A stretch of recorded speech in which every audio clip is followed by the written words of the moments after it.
Ladies and gentlemen, I would like to extend a warm thank you to all of our plenary speakers on behalf of the Board of Trustees. It's a true honor to introduce today's plenary speaker, someone whose influence in English language teaching has been both profound and far-reaching. Catherine Walter is an Emeritus Fellow in Applied Linguistics at the University of Oxford and a long-standing leader in our field. She is perhaps best known as the co-author, alongside Michael Swan, of a number of award-winning grammar reference and practice books that have become staples in the classroom around the world. Earlier in her career, the Cambridge English course series helped redefine what a course book could be, with its pioneering multi-syllabus approach that still echoes through materials today. But Catherine's work has never been just limited to the page. Her impact stretches across decades of teacher education, research, policy, and advocacy. She was the first woman to serve as president of IATEFL back in 1993.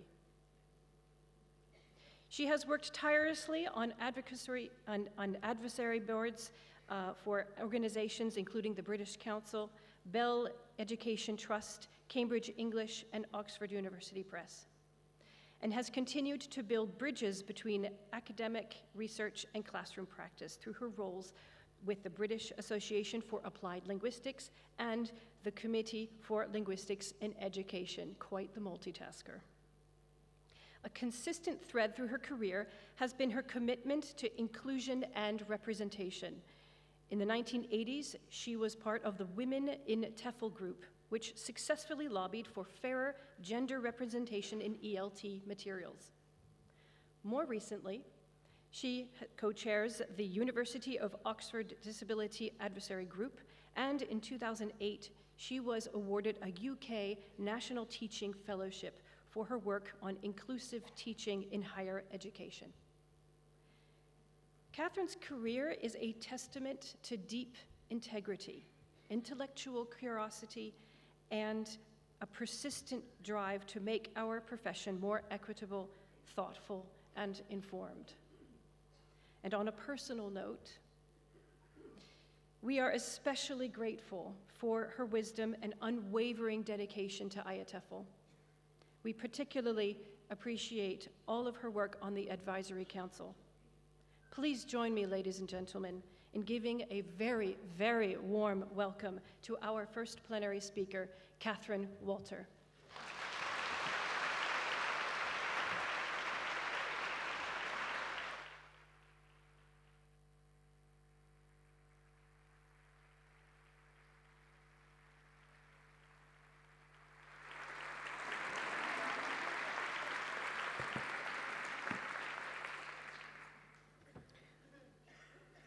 Thank you very much, Bethany, for that very generous introduction.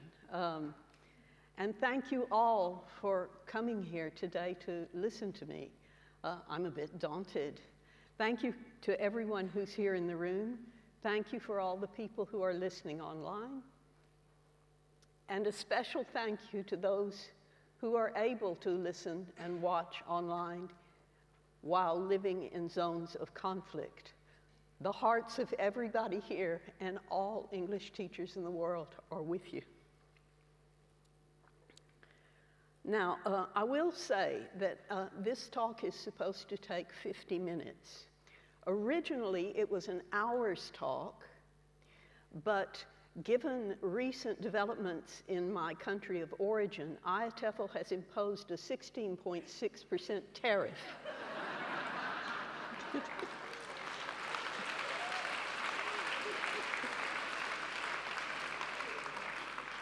So we're aiming for 50 minutes here. When I was invited to give this plenary, Alex told me that the committee was interested in a focus on the classroom. So given that I first walked into an English language classroom as a teacher in 1972, I thought it might be good to look at how things have changed since then. because it's good to look at what's happened before. Sometimes it helps you avoid making mistakes. And it allows you to reflect in a different way on what's going on today. However, I'd like to make sure you understand that this is only my experience, and in many ways it has been an experience of privilege. Nevertheless, I'd like to recount my perception of the changes that have taken place in the hope that it will help you as teachers to think about where you are now. So yes, I started teaching in 1972 in a private language school in Paris. It was, as I said, quite a privileged position. I was teaching adults in small classes with plenty of teaching resources and good professional development opportunities. I fully realize that much of the English language teaching, perhaps most of the English language teaching done in the world, happens in schools, often in state schools, where teachers are responsible as well as for the language development of their learners, of the social and intellectual development overall. This is a big ask, and that was not something that I've had to deal with in my career. I'm also very aware that many teachers around the world do not have access to plentiful resources, do not have easy access to good professional development opportunities. Now, a lot of organizations are trying to help with this, as you've just seen, as IATEFL helps with this, the British Council, and in the past, USAID. But in spite of the fact that I don't have these experiences in common with all of the people who are listening and watching today, I hope you will find that we have some common ground. Maybe I could ask you to start by thinking about one or two things that have changed since you started teaching. Something in the classroom, concrete, that has changed. And if you feel comfortable doing so, you might want to talk to the people around you about it. I'll give you a minute to do that.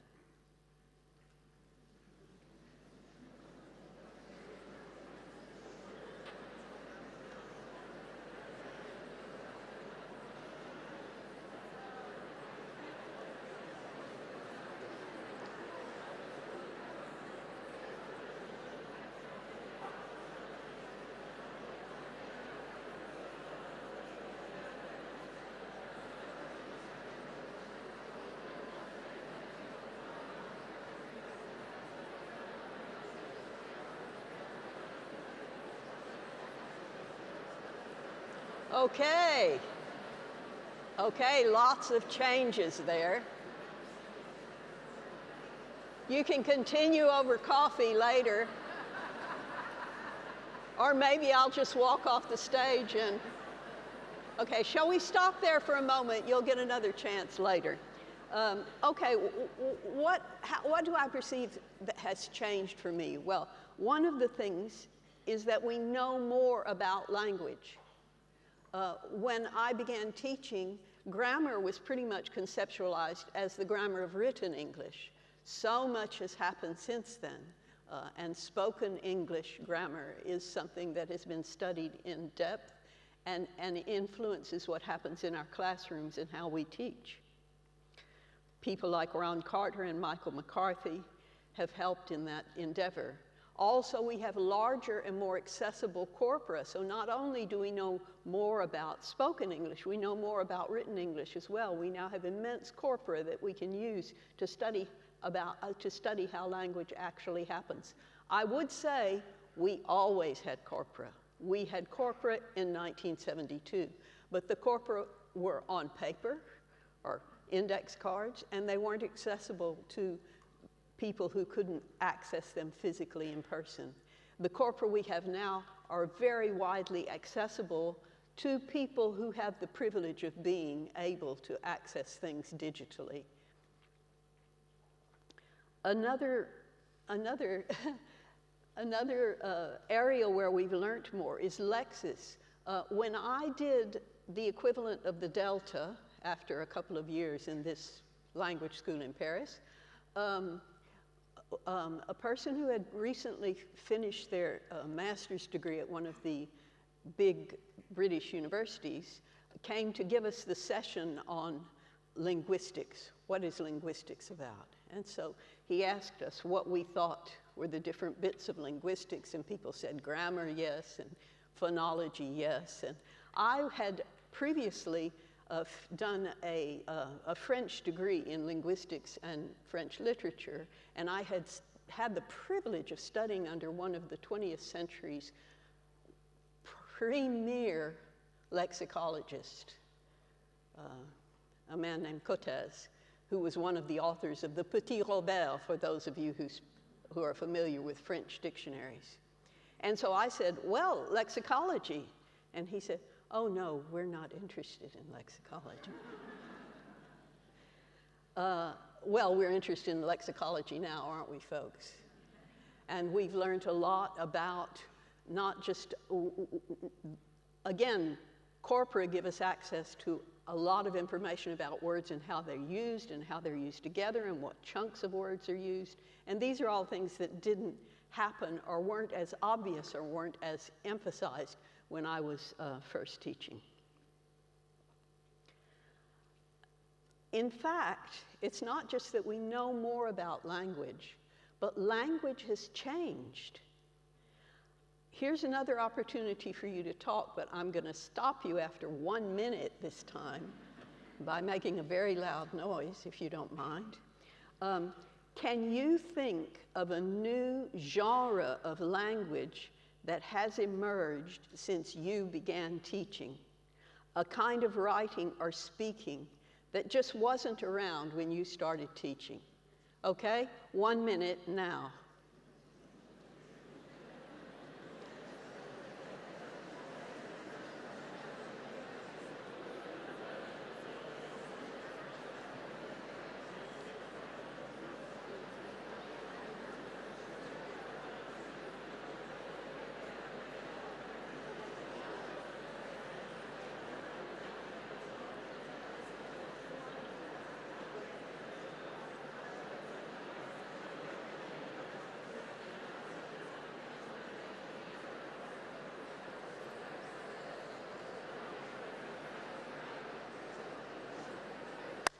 Okay, now, can you raise your hand if you said emails?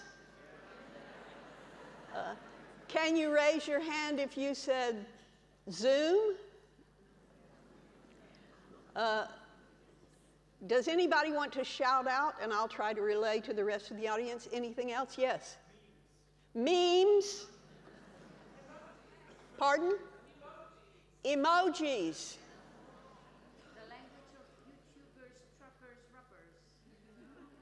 The language of YouTubers, rappers and rubbers. Rappers and trappers. Come again?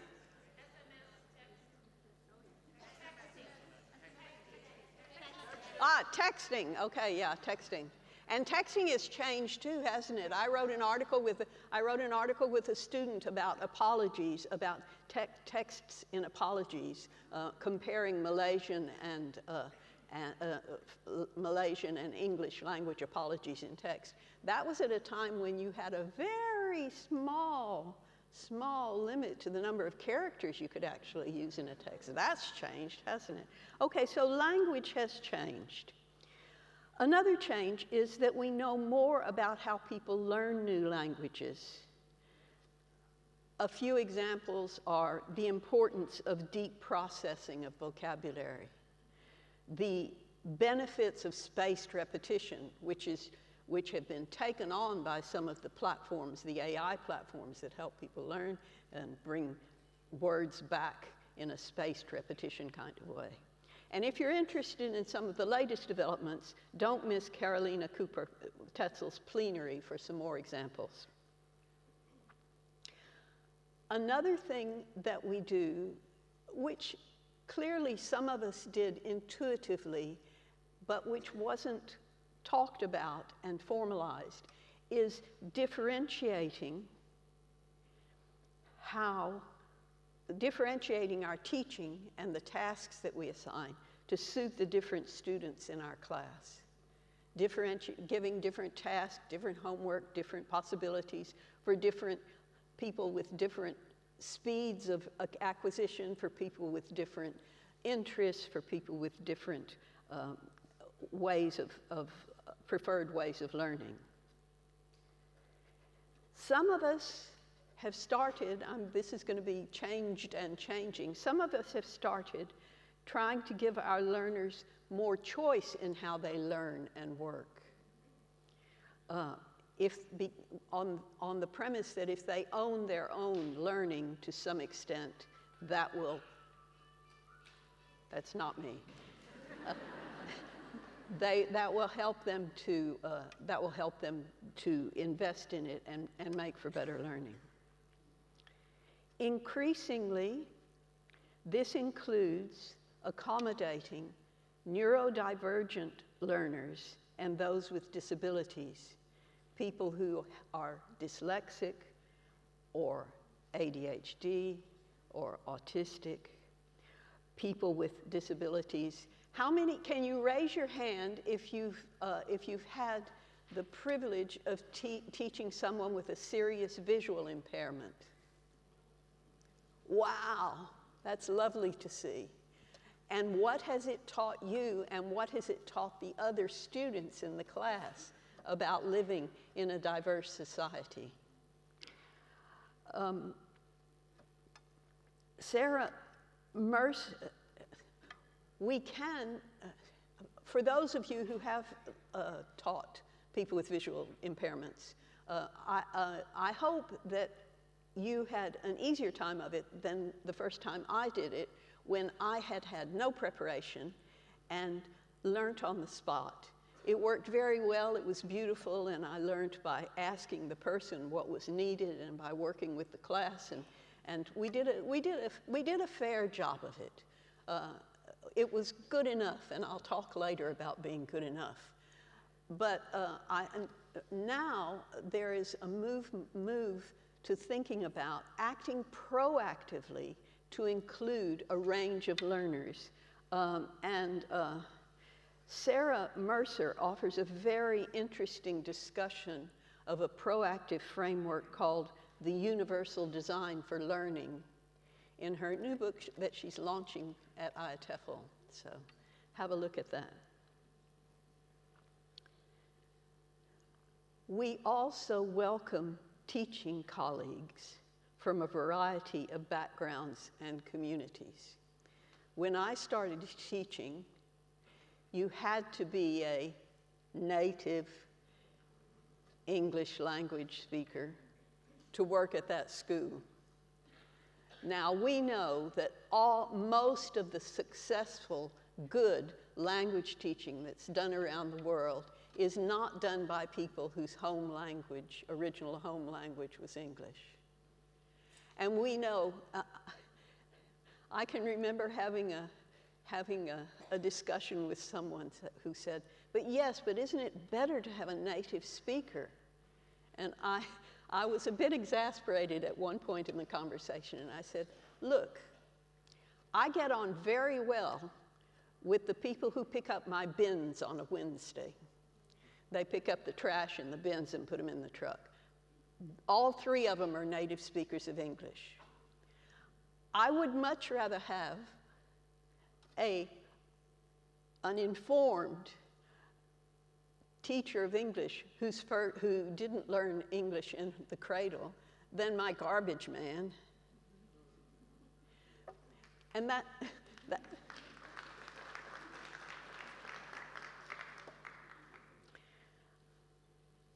and so we welcomed people from a wide variety of backgrounds. This means that there are more Black teachers, there are more teachers of color, and thank heavens there are more disabled teachers now. And just a side comment, this is one thing that, for those of us who are fortunate enough to be on the lucky side of the digital divide, this has helped enable teachers who, for example, like me since 2020, have a long-term chronic medical condition that limits the level of energy that they have available to them at a given time. This means that they can access online the ability to be teachers in a positive way.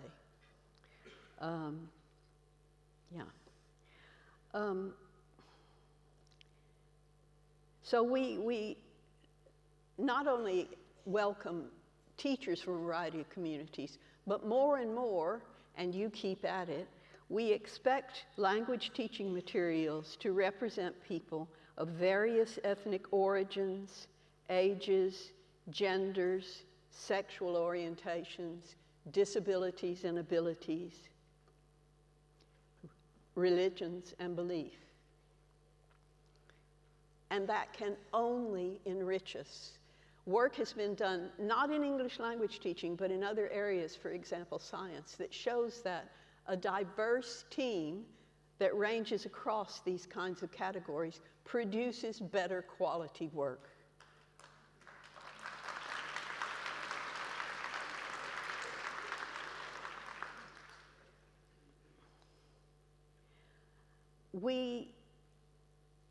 Another big change is, again, if you're going to have to indulge an old woman. I'm going to keep telling you stories about when I was a little teacher. So in this language teaching school in Paris, a very good school, by the way, but of its time, we could not use any language but English in the classroom. And even though everybody in the room, me and all the students, spoke French, I could not tell them the meaning of a vocabulary word. I had to, for example, mime it. That must be hard for you to comprehend at the moment, but that's the way it was. Can you just raise your hand if you were ever in a similar situation? Oh my God, we've got a lot of work to do, haven't we? Well, now, of course, we accept the fact that learners' whole beings are there in the classroom, and part of what we're doing in a classroom is interacting. You can't erase their home language when they walk into the classroom, and we're using it in creative ways, whether you call it code switching or translanguaging, whether the teacher does it, the students do it, whether they develop their own kind of English that works in their context. We have recognized more and more the possibility of allowing home languages the right to exist in the classroom.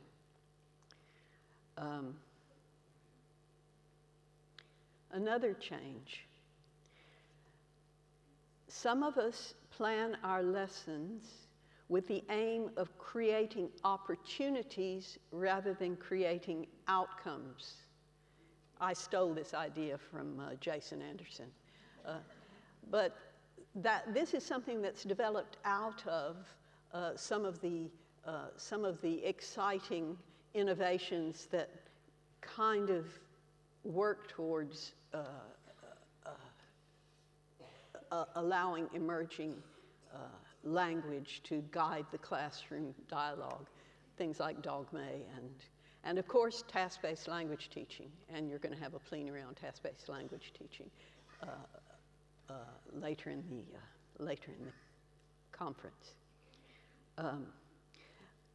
Jason Anderson talks about affordance-based lesson planning, where you do have a plan, you do have an idea of what's going to happen, but at one point you've kind of got branching possibilities and you allow for what you may do in that case.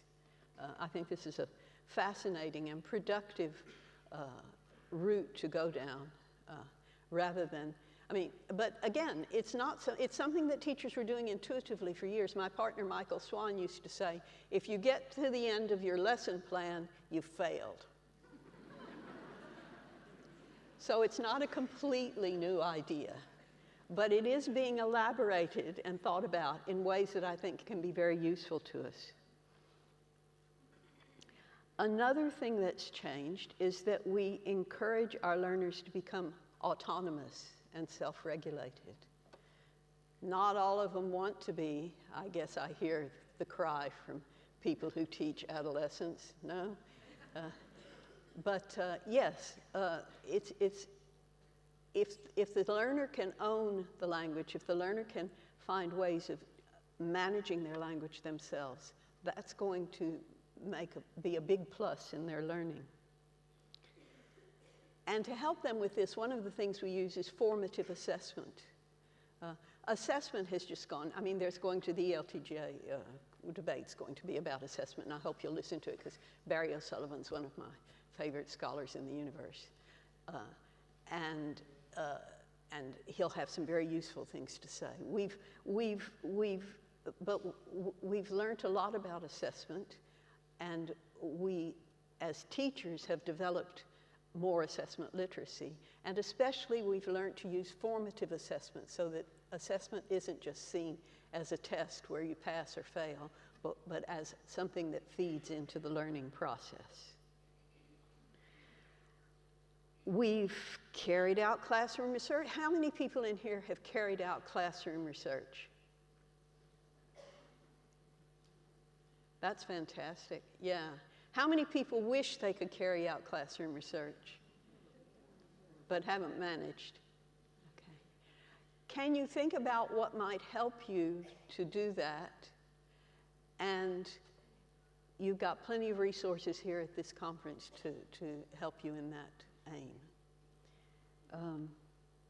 Because it means that we're making our community more, more cohesive. And indeed, the relationship between research and teachers has changed very much over the years. People in universities don't just come up with an idea and then throw it to the teachers to implement. There's a lot more cooperation going on between university or academic researchers and teachers in the classroom. Now, if you'll excuse me a moment, I had my right knee replaced not very long ago, and it's starting to talk to me, so I'm going to sit down.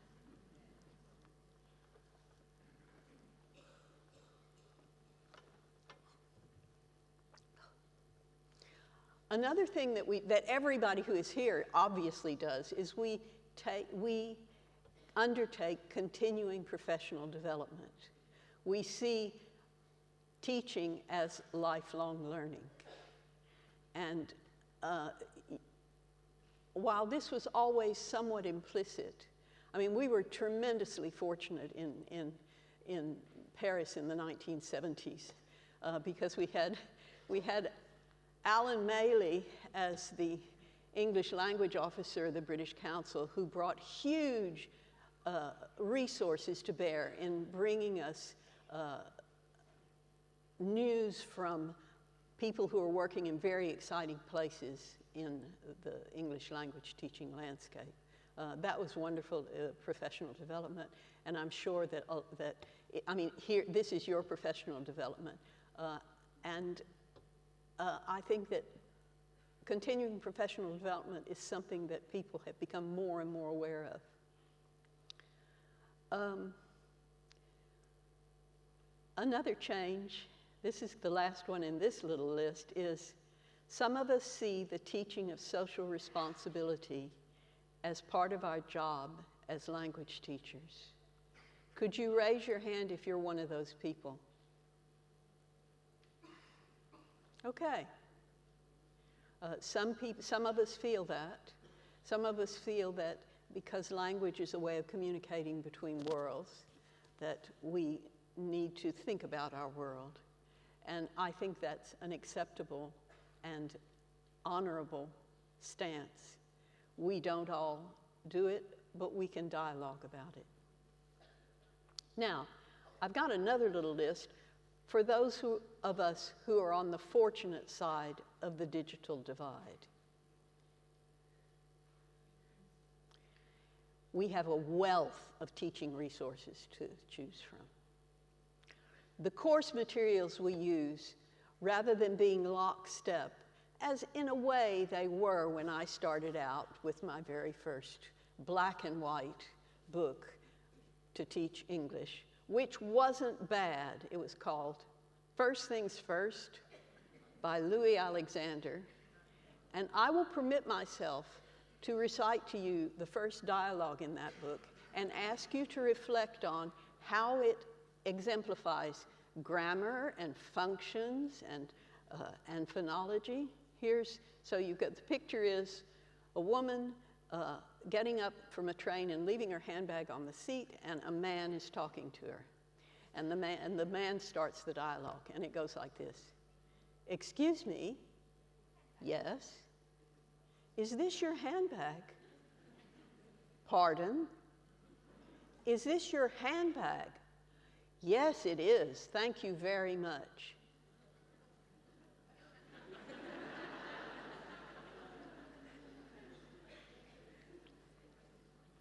However, everybody in the class did the same thing, and it went the same way. Now, and every teacher who taught that class taught it pretty much the same way. Now we have lots of different avenues. Flexible pathways, supplementary materials, support with teaching, multimodal. Another big change for those of us on this side of the digital divide, can you raise your hand if you do at least some of your teaching online? Huge, isn't it? Yeah, yeah. Some of us teach both online and in person, and this can also mean inclusion for teachers and students, especially if it's asynchronous. It can mean, and even if it's not, it can allow people who have family responsibilities, people who have caring responsibilities, people who have different, who are neurodivergent, and that's teachers as well as students, to participate in the teaching and learning process. We have continuing professional development. Those of us on this side of the digital divide have continuous professional development resources available, wonderful stuff, like the whole suite of British Council English language teaching materials, or wonderful blogs by people like, I'm not getting a commission, Joe Jaconga, who has a fantastic set of courses and videos and blogs for teachers. Also, if our students are motivated, we can guide them to ways of practicing and learning digitally outside the classroom. Some of us help our learners to develop their own ability to use AI resources effectively. And some of us use generative AI to make our tasks easier. Drafting exercises, which we check right before we give them to the students. Right, okay. And doing administration. Okay. However, it's not all sunny. We're faced with a range of approaches to teaching, each claiming to be the best. How do we choose, if indeed we have a choice, given the structure we're working in? You will make your own decisions, but having a forum like IATEFL gives you the support of a community of like-minded professionals to think about this.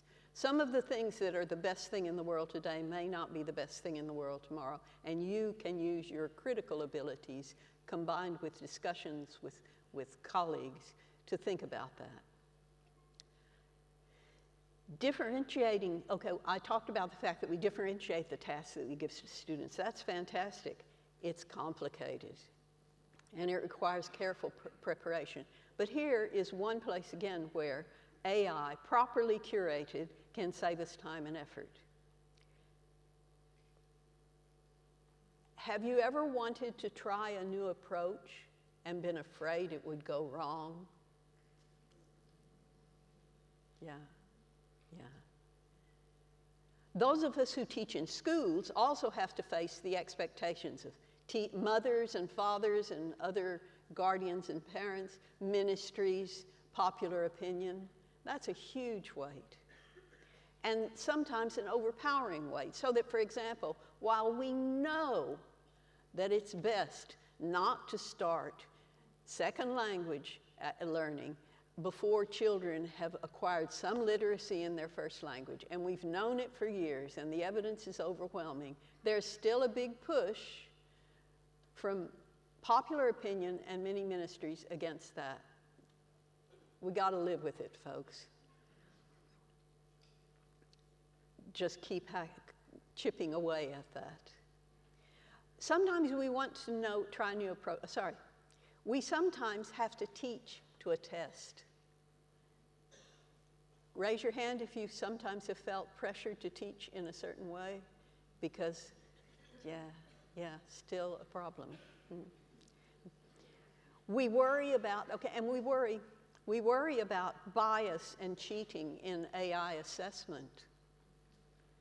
We wonder about how our learners are using AI tools, and we wonder about how to help learners curate their AI experience better. We know that the software that's developed for language learning, the AI software, is frequently driven by technical specialists rather than starting with the teaching, and that features are added on because, hey, this is something we can do with this, so let's do it. The activities often don't have clear teaching objectives. We wonder how to deal with this. I will say two things here about these doubts and worries and problems. And I'll start by telling you, self-indulgently, another anecdote. My first child, who was born in the late 1970s, had an illness while I was carrying him and had a lot of problems as a young baby. I was on my own, just me and my partner, and didn't have family nearby. I was terrified that I was going to do something that was going to scar the baby's psyche for life. And then one time, one of the few times when he was sleeping, I picked up a book that I had bought before I had the baby, and it was by a British child psychologist called D.W. Winnicott. And my eye hit upon a phrase in that book, and it said, "A good enough mother is good enough." I can still feel how the weight of my own expectations of myself lifted from my shoulders when I read that. And I'd like to tell you that a good enough teacher is good enough.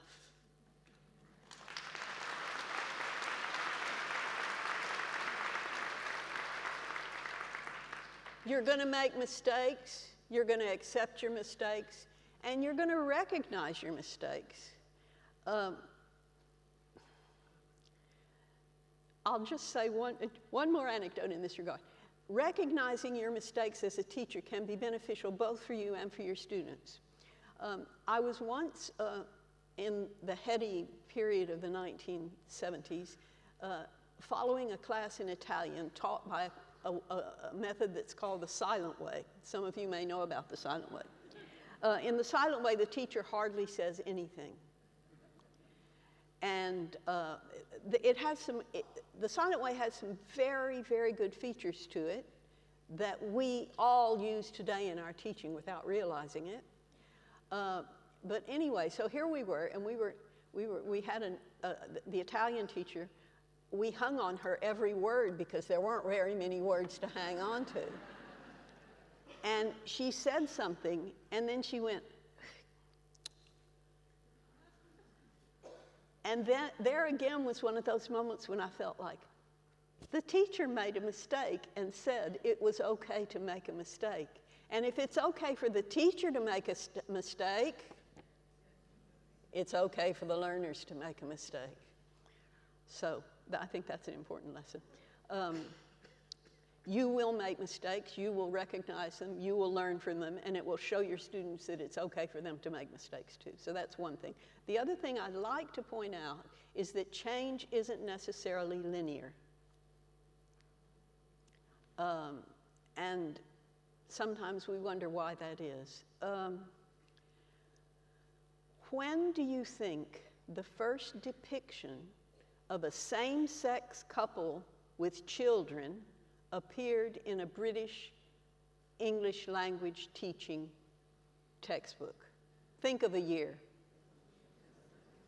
Think of a year, and if you're courageous, tell it to the person next to you.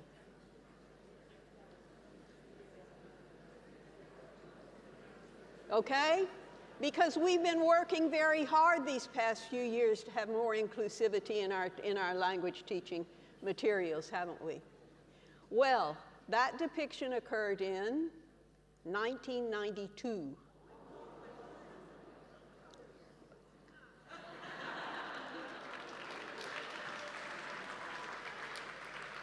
On a page about families that had an Asian family with multi-generational people in the same household, a Chinese origin couple that didn't want to have children, a range of different, including two women. We couldn't marry them at that time in the book because, well, it wasn't legal in the UK, but two women living together, very clearly living together with two children. And then it that was kind of a golden moment when those sorts of things were possible. We had a great publisher who was willing to accept the ideas, but it just kind of went underground after that. And maybe it went underground because theory at the time, our hypothesis was it went underground because, well, it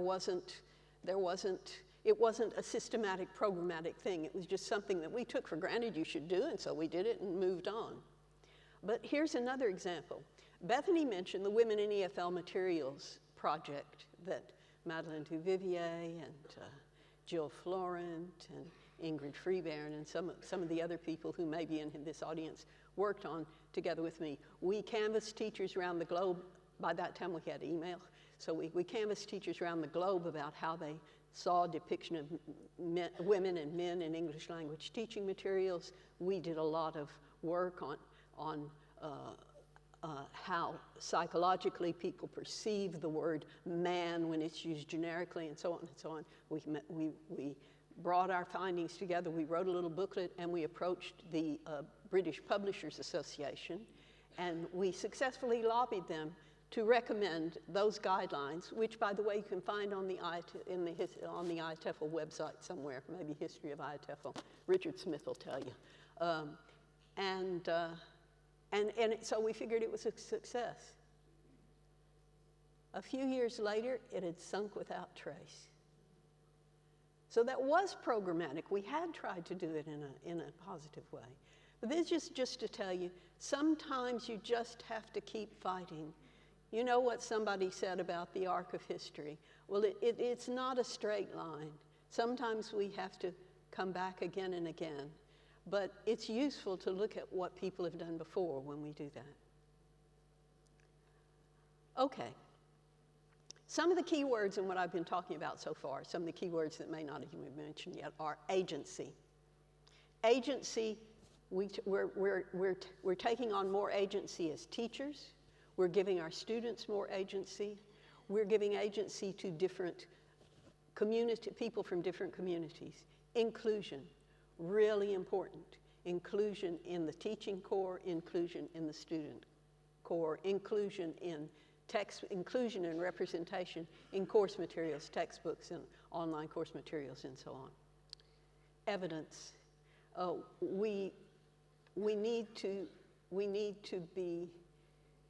I think one place where we could make more progress as a body of teachers is to become more literate about what kind of evidence to accept when there's a new innovation. But that shouldn't scare us away from trying something out and then saying, oops. And curation. a curation, I'm addressing this, of course, to the AI question. We can't just set our learners loose in the AI field. We need to help curate their experiences and to teach them how to curate their own experiences so that they develop a sense of what works, how they can judge what's going on. To end on a positive note, what has not changed? Teachers foster learning. Good relationships between teacher and learner and among learners result in successful learning.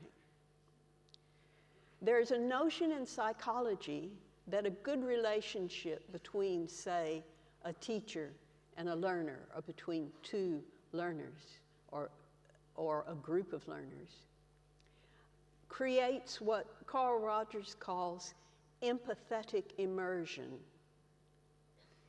where a shared intersubjective space is created where learning can happen. A meaningful space made between the two people that's not completely me and not completely you, but something between us, where something kind of magic happens. You and your learners can create this space as you move forward in opening real and virtual doors around the world through their learning of English. Thank you.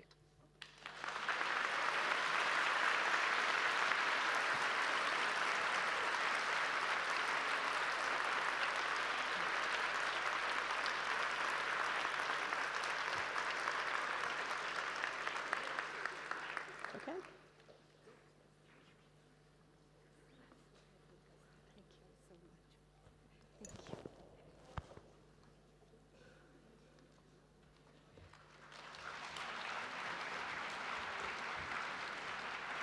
So thank you, Dr. Walter, for this wonderful plenary. I think that we all sometimes need to be reminded of how important our profession is, and that we create, as you know, all other professions.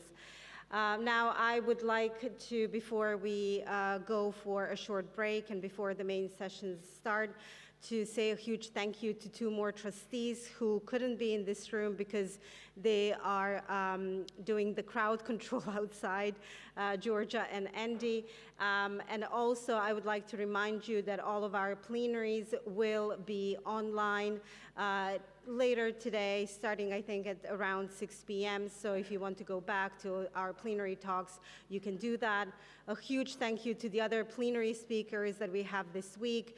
And I hope you enjoy the first day of the conference and the rest of the week as well. So thank you again, and let's have some good time now. Thank you.